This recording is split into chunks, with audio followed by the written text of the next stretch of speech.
ధ్వంసాలు అనేవి జరుగుతాయి. ఇది భారతదేశంలో ఎక్కడ జరగబోతుంది? భారతదేశమే కాదు, మొత్తం ప్రపంచం అంతా కూడా, భూమండలం అంతా కూడా తెలియకుండానే వార్ జోన్లోకి వెళ్ళిపోతుంది ఇది. అంటే నేను రాకూడదు అనుకున్నా సరే వస్తారు మీరు. అందరి ప్రభావం, మీరు కూడా ఇన్వాల్వ్ అవుతారు, అందరూ ఇన్వాల్వ్ అవ్వాల్సి వస్తుంది. అది తెలియకుండానే మనం అందరం కూడా బాధ్యులం అవుతాం, బాధితులం అవుతాం. దీనికి అనుబంధంగా 2-3 ప్రశ్నలు ఉన్నాయి. ఇప్పుడు మనం ఊహించలా, ఇది ఇండో పాక్ వార్ జరుగుతుంది అనుకున్నాం, అది ఒక స్టేల్మేట్, ప్రతిష్టంభన వచ్చింది. వార్ ప్రిపేర్నెస్ రెండు వైపులా, మన వైపు అయితే ఉంది, వాళ్ళ వైపు ఉందో లేదో, ఎందుకంటే ఆ ఉగ్ర క్యాంపులని ధ్వంసం చేశాం కాబట్టి. వాడికి చైనా సపోర్ట్ ఉంది, వెనకాల సిరియా ఉంది, టర్కీ ఉంది, అండ్ అజర్బైజాన్ ఉంది, మలేషియా కొంత పార్ట్. మనకు వచ్చేప్పటికీ మనం చేయాల్సిన ప్రిపేర్నెస్ అంతా మన వైపు నుంచి ఉంది. మనకి ఉందనుకుంటున్నాం రష్యా సపోర్ట్, మనకు ఉందనుకుంటున్నాం ఫ్రాన్స్ సపోర్ట్, మనకు ఉందనుకుంటున్నాం అమెరికా సపోర్ట్. ఇవన్నీ నిజమేనా? అమెరికా సపోర్ట్ అనేది ఎప్పుడూ కూడా అది మనం అందరం కొట్టుకుంటుంటే మౌనంగా ఉండే పాత్ర వహిస్తుంది. ఎందుకంటే తనకి వెల్ సఫిషియెంట్ ఈజ్ దేర్. వెనక నుంచి తనకు అనుకూలంగా మిగతా వాళ్ళని పావులను కదుపుతూ ఉంటారు. Proxy wars. అందుగురించి అమెరికా అనేది కొంచెం తర్వాత వస్తుంది. కానీ ప్రత్యక్షమైనటువంటి యుద్ధంలోకి రష్యాని దింపేశారు. నాటో వస్తుంది. అంటే ఇది ప్రిడిక్షన్ ఏం కాదు. మనం వాతావరణాన్ని చూసినప్పుడు, జియో పొలిటికల్ సినారియో చూసినప్పుడు ఏమవుతుంది, ఇప్పుడు నాటో ఎలాగా తప్పకుండా దిగిపోయింది, నాటో మీదకి రష్యా వెళ్తుంది, వెళ్ళక తప్పని పరిస్థితి ఏర్పడవచ్చు. కాబట్టి రష్యా ఎప్పుడైతే వచ్చిందో చైనా అండ్ మనకి కొరియా ఇవన్నీ కూడా ఆల్రెడీ ఇన్వాల్వ్ అయిపోయినాయి. ఇన్వాల్వ్ అయిన తర్వాత నాటో తరపున మరలా అమెరికా దిగాల్సి వస్తుంది. వీళ్ళందరూ కొట్టుకుని ఉంటుంటే ఈ లోపు ఏం చేస్తారు, ఇస్లాం కంట్రీస్ అన్నీ మౌనంగా ఉన్నాయి. చూడండి, 55 కంట్రీస్ ఉంటాయి, 56 దేశాలు 55 దేశాలు కూడా అలా ఉన్నాయి.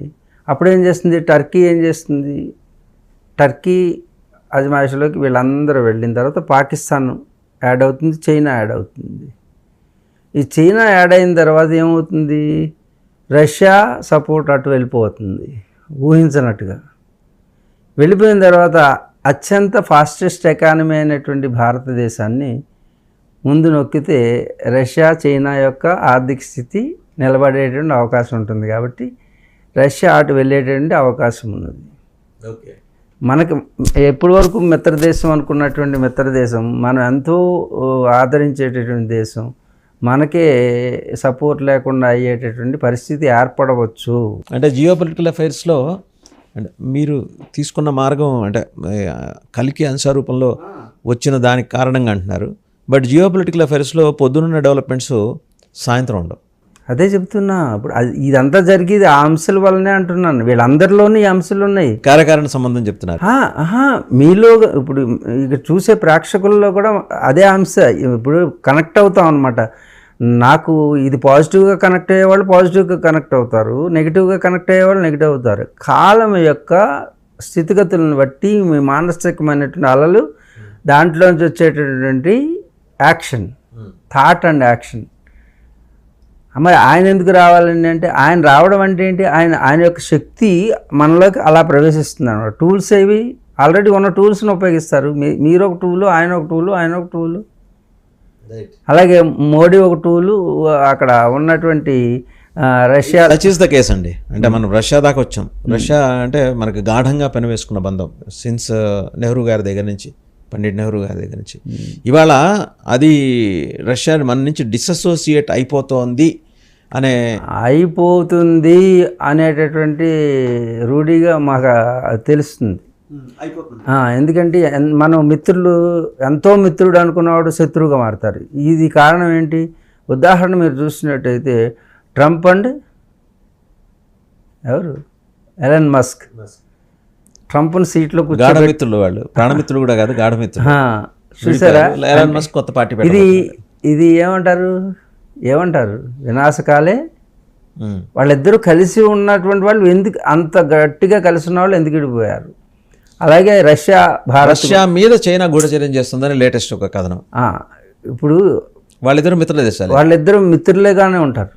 చైనాతోటే వెళ్తాడు.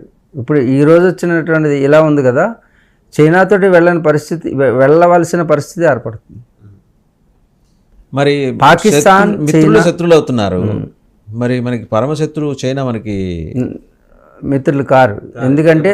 ఎందుకంటే మూడు పవర్. ఒకటి చైనా, 2 భారత్ అండ్ అమెరికా.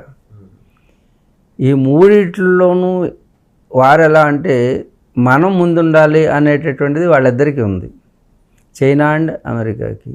కాబట్టి భారత్ ఎక్కడ ముందుకు వస్తుందో అనే భయం వాళ్ళకి. అందుకు ఎవరితోటైనా చేసి ఏదైనా చేసి ఆపరేట్ చేస్తుంది కలికాన్సే. ఇప్పుడు భారత్ హైయెస్ట్కి వస్తుంది. మీరు లాస్ట్లో మీకు ఇంక భారతదేశమే పైకి వస్తుంది. వీళ్ళు ఎన్ని కుట్రలు చేసినా సరే. ఎన్ని సంవత్సరాలకంటే మనం ఏమైనా ఉజ్జాయింపుగా మీరు ఏమన్నా 2032కి భారతదేశం సుప్రీం పవర్ అంట. పాకిస్తాన్ ఎగ్జిస్టెంటా నాన్ ఎగ్జిస్టెంటా? పాకిస్తాన్ అనేటటువంటిది ఉండదు అని డిసింటిగ్రేట్ అయిపోతుంది.